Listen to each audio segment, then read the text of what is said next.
Hola, ¿qué tal? Bienvenidos a Noticias Ourense. Hoy es martes 14 de mayo y comenzamos este informativo repasando algunas de las noticias más importantes de la jornada.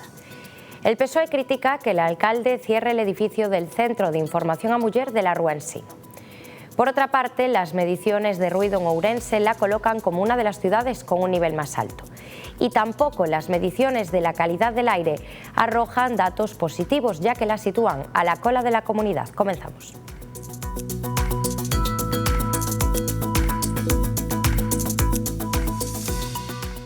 O Grupo Municipal Socialista denuncia o desmantelamento e desaloxo do Centro de Información Municipal a Muller por parte do Goberno de Jácome. A portavoz do grupo, Natalia González, considera unha auténtica aberración e afrenta política o peche dun edificio municipal chave en materia de igualdade e loita contra a violencia de xénero. O Goberno municipal manifestou na Xunta de Área de Servicios Sociais que tivo lugar esta mesma mañá a súa intención de pechar o Centro de Información Municipal ás Mulleres e proceder ao traslado das súas 4 traballadoras ao segundo andar do edificio municipal da Praza de San Martiño, alegando que onde se sitúa a sede actualmente ten pendente de acometer obras para a eliminación do garradón por un importe aproximado de 200.000 euros. O executivo de Gonzalo Pérez Jácome advirte que ditas obras non se van levar adiante porque non se trata dun edificio municipal. No día de hoxe vimos de coñecer o peche e desaloxo do Centro de Información Municipal a Muller por parte do Goberno de Jácome e dende o Grupo Municipal Socialista o primeiro que temos que manifestar é que é unha auténtica aberración e unha afrenda política sen precedentes, porque estamos a falar dun servizo chave, dunha infraestructura moi importante para esta cidade que bota o seu peche simplemente coa excusa de que non queren realizar unhas obras para a eliminación do gas radón nesas dependencias. Estamos a falar de igualdade, estamos a falar da loita contra a violencia de xénero e isto, sen dúbida, non se pode permitir. As preguntas das socialistas respondeuse que o traslado vaise facer esta mesma semana, pese a falla da idoneidade e da garantía imprescindible de confidencialidade das novas instalacións para atender as persoas usuarias, maioritariamente mulleres vítimas de violencia de xénero ou en risco de exclusión. Tampouco existe ningunha alternativa por parte do Executivo de Jácome de reubicación para a continuidade do programa de conciliación Coeduca. Exiximos ao alcalde, a súa concelleira de Igualdade, que reconsideren esta decisión e que paralicen ese traslado das traballadoras do CIM á Praza de San Martiño, edificio municipal da Praza de San Martiño, porque cremos que non se garante nin a confidencialidade nin a privacidade das persoas usuarias, precisamente colectivos tan sensibles como vítimas de violencia de xénero e mulleres en risco de exclusión social, e tamén que paralice este traslado porque con el, a día de hoxe, non existe ningunha alternativa para manter unha nova ubicación para o programa de conciliación Coeduca da propia Concellería. Tamén rexeitan desde o Goberno municipal o xeito de desatenderse dos minutos de silencio que se realizaban diante da Casa Consistorial e que desde o mes de agosto, co novo mandato de Jácome, deixaron de convocarse sen ofrecer calquera outro tipo de manifestación que amose o rexeitamento institucional contra a violencia de xénero de forma periódica, máis aló do 25 de novembre ou o 8M. La ciudad registra el nivel más alto de los medidores autonómicos de ruido. La estación de Eulogio Gómez Franqueira supera los valores normativos y empeora incluso los recogidos en A Coruña o Vigo. La estación medidora de la ciudad es la que marca los peores registros de la red de ruido de Galicia. El nivel sonoro del tráfico supera los valores normativos en la calle Eulogio Gómez Franqueira y empeora las mediciones tomadas en otros puntos de tráfico intenso, como es el caso en A Coruña. Es una de las conclusiones del último informe de ruido ambiental publicado por la Consellería de Medio Ambiente e Cambio Climático. El Departamento Autonómico elabora anualmente este documento con los datos que recopila de sus estaciones en la comunidad. Una de ellas está situada en la rotonda de la antigua estación de autobuses, una ubicación delicada por el intenso tráfico que concentra. Es un lugar próximo a la intermodal y es un punto de paso para dirigirse a Quintela desde el centro urbano. Para hacerse una idea de lo conflictivo que es este punto, el medidor situado en el extremo oeste de la calle junto a la vieja estación de autobuses es el que tiene los registros más elevados de toda la red de ruido, que tiene puntos de medición, por ejemplo, en viales transitados como la avenida Castelao de Vigo. Los problemas que origina la contaminación acústica no se limitan a las molestias que genera el ruido. Se trata de una cuestión de salud pública. Un aire no demasiado saludable en Ourense. Las mediciones de la calidad del aire se sitúan a la cola de Galicia. El punto de toma de datos de Eulogio Gómez Franqueira anota las medias más elevadas de las partículas en suspensión, menores de 2,5 micras, muy dañinas, y de óxidos de nitrógeno. Los aparatos medidores de Eulogio Gómez Franqueira no solo registran los niveles de ruido en ese punto, los peores de la red autonómica, sino que también toman nota de una de las peores calidades del aire de Galicia, si no la peor. Así lo demuestran los informes que publica Meteo Galicia regularmente. Estos documentos exponen resumidamente las concentraciones de los contaminantes en cada estación de la rede de calidad do aire de la comunidad, las mismas estaciones donde están ubicados los medidores de ruido. Además de los informes que no dejan bien parada a la ciudad, Meteo Galicia actualiza diariamente la calidad del agua. Para hacerse una idea de la situación de Ourense, es la única ciudad de Galicia que en los 2 últimos días no registró una buena calidad o favorable a nivel diario. Tanto el domingo como ayer lunes, la calidad del aire era regular. No es una situación excepcional. La estación de Eulogio Gómez Franqueira muestra los valores más elevados en la presencia de algunos contaminantes, por ejemplo, en el caso de las partículas en suspensión menores de 2,5 micras. Ourense está a la cabeza de Galicia. La presencia de estos contaminantes en el aire puede acarrear graves consecuencias, ya que afectan directamente a la salud. En la materia particulada pueden ir sulfatos, nitratos, amoníaco, cloruro de sodio, carbono negro y polvos minerales.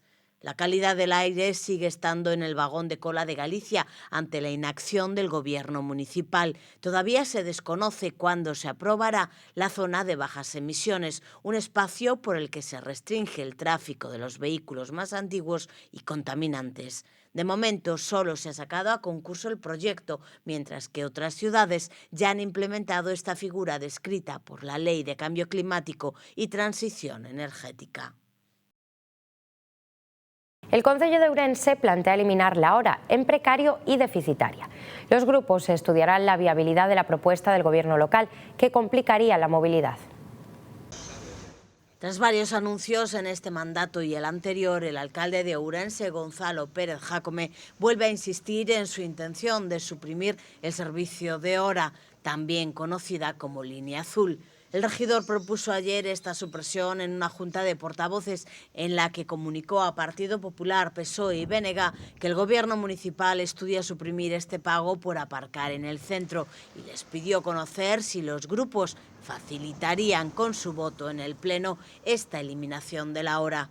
Desde los servicios jurídicos municipales existen posturas discrepantes en relación con el procedimiento que se debería seguir para suprimir la hora. Hay 2 alternativas: cancelar el sistema en Junta de Gobierno local o suprimirla con un acuerdo plenario que anule la ordenanza reguladora vigente. Ante este segundo escenario, el alcalde pidió a los grupos que le manifiesten si estarían dispuestos a apoyar un hipotético acuerdo plenario, ya que, de ser así, el gobierno local optaría por esa vía. Los grupos expresarán en una nueva reunión de portavoces la próxima semana cuál es su postura. Los 3 manifestaban ayer que necesitan estudiar los pormenores y posibles perjuicios que podría tener esta decisión, tanto para las arcas públicas como para la propia movilidad urbana. Camba Bouzas se exerce xa como novo xerente da área sanitaria tras darlle o relevo esta mañá a Félix Rubial.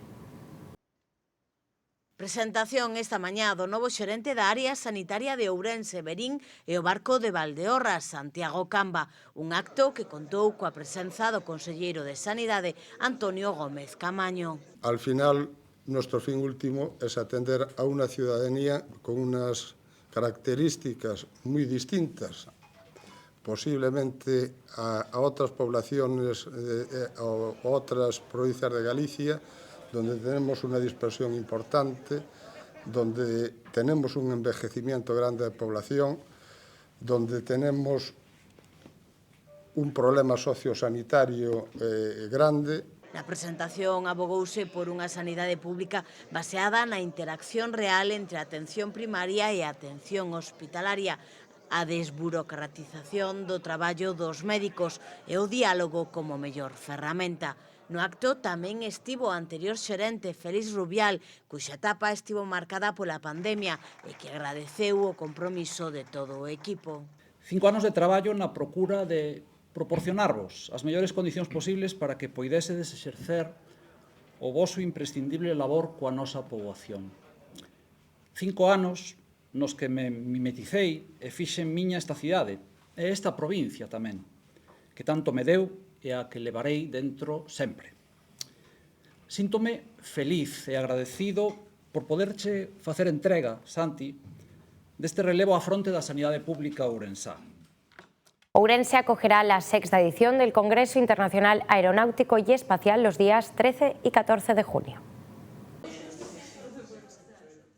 El Congreso Internacional CIAC se celebrará por primera vez en la ciudad de Ourense, ofreciendo un foro de encuentro entre los principales representantes de la industria aeronáutica y espacial, desde OEMs, Tier 1, 2 y 3, y organizaciones a nivel internacional y entidades gubernamentales. A industria aeronáutica e espacial é unha das industrias que nos próximos anos vai a xerar máis emprego e probablemente máis facturación aquí en Galicia. Vimos de presentar uns datos moi salientables que falan dun incremento das exportacións en Galicia no pasado exercicio, un incremento de xeito exponencial de aproximadamente 36 millóns de euros, aproximadamente, ese foi o incremento nesas exportacións. Falamos duns datos de emprego de máis de 1.600 traballadores directos en Galicia, 1.600 traballadores. Estamos a falar dun incremento tamén dun 5% na media dos empregados destas industrias e unha facturación que medrou tamén no ano 2023 en máis dun 25% ata chegar aos 132 millóns de euros, ¿no? El 13 de junio comenzará con visitas a las instalaciones de la empresa Coasa y un cóctel networking en el Liceo. El día 14 el Congreso trasladará su actividad al Auditorio Municipal, donde tendrán lugar las ponencias y mesas redondas. Desde el Consorcio Aeronáutico Gallego recuerdan que la industria gallega tiene las capacidades productivas ocupadas al 90%, pero insisten en la importancia de que las empresas se adentren en el sector aeronáutico por las grandes oportunidades que presenta. O ranking Segur volve situar a Universidade de Vigo no top 4% das universidades do mundo. Destacan os resultados obtidos no eido de investigación, eido no que se sitúa no posto 773. O Ranking Center for World University Rankings volve situar a Universidade de Vigo no top 4% das mellores universidades do mundo. En concreto, a institución académica mellora lixeiramente a súa posición respecto do ano pasado, xa que pasa do top 4% ao 3,9% deste ano.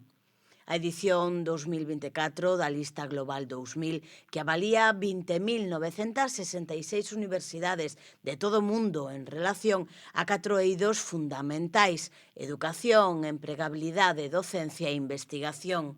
Cunha puntuación de 71,7, a Vigo ocupa o posto 811 do ranking mundial, mentras que na clasificación europea sitúase no lugar 315 e na nacional no 27. No que atinxe a clasificación por eidos, a Universidade de Vigo mellora a súa posición global no campo da investigación, no que ocupa o lugar 773 de todo o mundo. A primeira universidade española que aparece nesta clasificación é a de Barcelona, no posto 134, seguida pola Autónoma de Barcelona, no 196, e a Complutense de Madrid, no 244. A primeira institución galega na listaxe é a de Santiago de Compostela, no posto 12, mentres que a Universidade da Coruña ocupa o posto 34 dun total de 53 universidades españolas avaliadas. A fronte do ranking non hai variación respecto do ano pasado, coa Universidade de Harvard cunha puntuación de 100 sobre 100 puntos posibles. A plataforma Queremos Galego invita a reivindicar a nosa lingua o próximo 17 de maio na manifestación que terá lugar en Santiago de Compostela. Queremos Galego é unha plataforma cidadá conformada por entidades de diferentes ámbitos e por persoas a título individual, que nace da vontade de articular unha ampla resposta colectiva a prol da lingua propia do noso pobo, o galego. Este ano o lema para celebrar o Día das Letras Galegas é Galego Vivo, Galiza Viva. No seu manifesto reivindican que o Goberno se comprometa a promover o uso do idioma, que se garanta o ensino en galego e a oferta en galego de contidos audiovisuais, así como nos servizos públicos. O ano pasado pasouse unha barreira que ninguén esperábamos pasar nunca, que a equiparación xa ou probablemente a superación dos español falantes sobre os galego falantes. Eso marca un hito e o declive continúa e entonces concluímos que o servicio de normalización lingüística que nos gobernan quere dicir servicio de extinción lingüística. Porque eles están moi ufanos, satisfeitos dos seus resultados, que o seu idioma vai para baixo, pois quere dicir que o obxectivo da normalización lingüística é a destrucción do idioma, a desaparición. Ademais, o 17 de maio sairán autobuses dende Agudiña, que pararán tamén en Ourense para acudir á manifestación do Día das Letras Galegas en Santiago de Compostela. Case unha decena de agrupacións musicais amenizarán a foliada Letras Galegas que se celebrará no Parque dos Carrís en Barbadás. Na carballeira do Parque dos Carrís celebrará o Concello de Barbadás este venres 17 de maio a gran foliada Letras Galegas, que foi presentada esta mañá neste mesmo escenario. Trátase dunha iniciativa que alcanza a súa terceira edición e que este ano estará dedicada á poetisa e ensayista Luisa Villalta. Case unha decena de agrupacións musicais amenizarán a xornada e está previsto que o xantar popular asistan preto de 300 persoas. Música, baile, cantos de taberna, actividades para os máis pequenos e para as familias como son xogos tradicionais e obradoiros de creación de pulseiras e visitar tamén os postos de artesáns que se van a reunir en torno a alrededor deste lugar.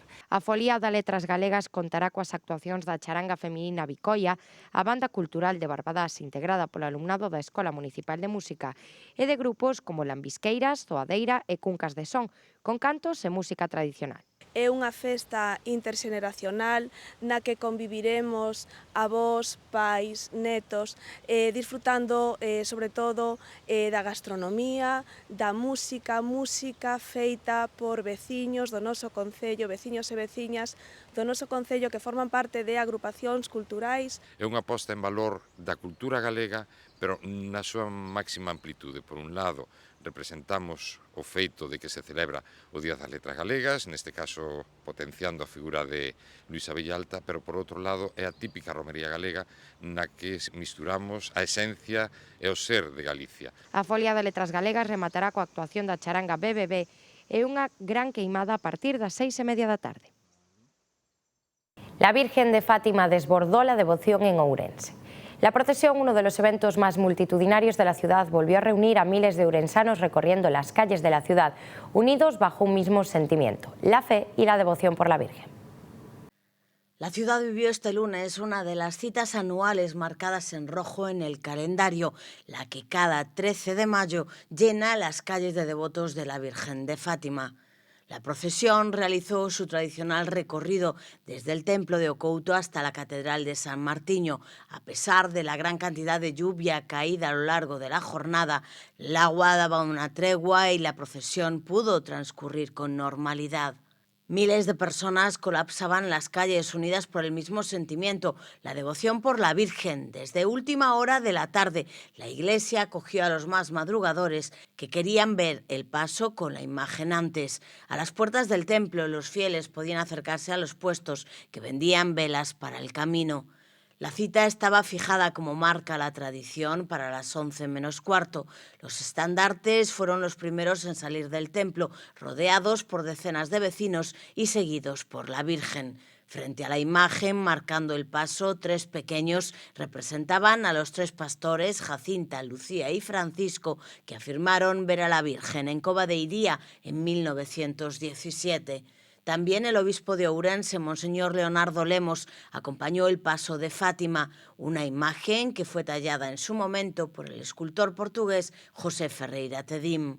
Tras avanzar durante casi una hora bajo la lluvia de pétalos desde los balcones, la vibrante luz de miles de antorchas y al son de los rezos y cantos de los emocionados devotos, la Virgen hizo entrada en la catedral alrededor de la medianoche. Allí tenía lugar la tradicional misa que puso punto y final a la jornada antes de que la imagen regresara al templo de Ocouto.